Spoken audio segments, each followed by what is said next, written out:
312, 249 IAS IPS officers அது ரிலேட்டடாக முடிவெடுக்கிறது ராஜ்யசபா 312.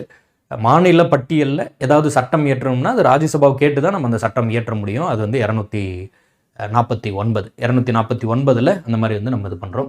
லோக்சபாவோட இந்த ரிசர்வேஷன் கவுண்ட்டு இது ரொம்ப இம்பார்ட்டண்ட்டு. ஸ்கெடியூல் காஸ்ட்டில் 84 பேர், ஸ்கெடியூல்டு ட்ரைபில் 47, ஸ்கெடியூல் காஸ்ட்டில் உத்தரப்பிரதேசிலேருந்து 17, மத்திய பிரதேசிலேருந்து 6, தமிழ்நாட்டிலிருந்து 84 மொத்தம் 7 பேர். ஸ்கெடியூல்டு ட்ரைபில் தமிழ்நாட்டுக்கு அந்த ரிசர்வேஷன் இல்லை. ஸ்கெடியூல் காஸ்ட் அண்ட் ட்ரைபுக்கான ரிசர்வேஷன் இன் லோக்சபா அதை பற்றி பேசுகிறது 330.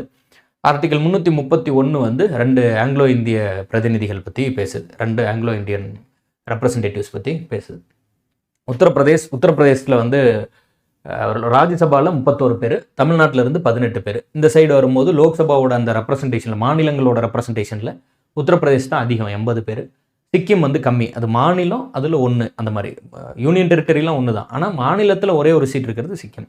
தமிழ்நாட்டில் 39 சீட்டு. பழைய பெயர் ஹவுஸ் ஆஃப் த பீப்புள், புது பெயர் லோக்சபான்னு வச்சிடறோம். இங்கே பழைய பெயர் வந்து கவுன்சில் ஆஃப் ஸ்டேட்ஸு, புது பெயர் வந்து ராஜ்யசபான்னு வச்சிடறோம். அதை கொஞ்சம் தெளிவுபடுத்திக்கோங்க. அதே போல் வந்து 83 பதவிக்காலம் வந்து 6 ஆண்டுகள்னு சொல்லியிருக்கோம். இங்கே லோக்சபாக்கான பதவிக்காலம் வந்து 5 ஆண்டுகள். இங்கே 82வது ஆர்டிகலில் மக்கள் தொகைக்கு ஏற்ப அந்த சீட் கவுண்ட்டை வந்து மாற்றிக்கலான்னு சொல்லியிருந்தோம். அப்படி சீட் கவுண்ட்டு மாற்றுறதுல வந்து ஒரு ஃப்ரீஸ் பண்ணி வச்சுருக்கோம். எப்போ 84வது சட்ட திருத்தம் 2001 அடுத்து ஒரு 25 வருஷத்துக்கு ஃப்ரீஸ் பண்ணலான்னு முடிவு பண்ணிட்டோம். ஸோ 2026 வரைக்கும் 545 சீட்டு 40 ஆங்கிலோ இண்டியனோட இருந்தது, 43 சீட்டு இதை மாற்றவோ ஏற்றவோ குறைக்கவோ கூடாது அப்படின்னு ஃப்ரீஸ் பண்ணியாச்சு. 31வது சட்ட திருத்தம் 1972 525 சீட்டாக இருந்ததை 545 மாற்றிருக்கோம்.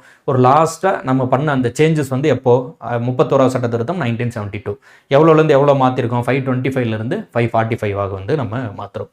அண்ட் அதே போல் இங்கே பாருங்கள், 2 ஆண்டுகளுக்கு ஒரு முறை ராஜ்யசபாவில் ரிட்டையர்மெண்ட்டு. எவ்வளோ பேர் ரிட்டையர் ஆவாங்க, 1/3 2 இயர்ஸ்க்கு ஒன்ஸ் வந்து ரிட்டையர் ஆகுறாங்க. எவ்வளோ பேர் ரிட்டையர் ஆகுறாங்க அப்படின்னா 1/3 ஆஃப் தி மெம்பர்ஸ் வந்து ரிட்டையர் ஆகிறாங்க. 2 இயர்ஸ் ஒன்ஸ் 1/3 அது ஞாபகம் வச்சுக்கணும்.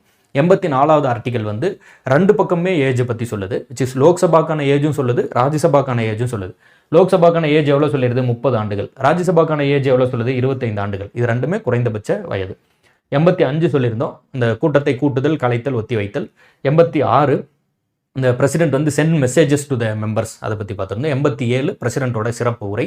88 ரொம்ப முக்கியம், அதில் வந்து உறுப்பினர்கள் மற்றும் அந்த தலைமை வழக்கறிஞர் இவங்க 2 பேரும் வந்து 2 அவைகளிலும் பார்ட்டிசிபேட் பண்ணலாம் அப்படிங்கிறத பற்றி இந்த 88 வந்து சொல்லுது.